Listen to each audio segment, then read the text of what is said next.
And the only story my father ever told me about going to school as a youngster was what happened to him. He was born left-handed, and he wrote and did whatever he did with his left hand being the prominent one. And one day in the class, his teacher at the school, at the Shola, told him to put out his left arm on his desk.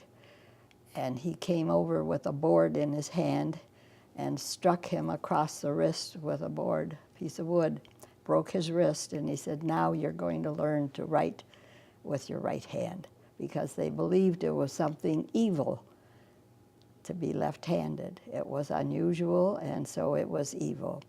So this goes back in times, you know, in the early 19th century.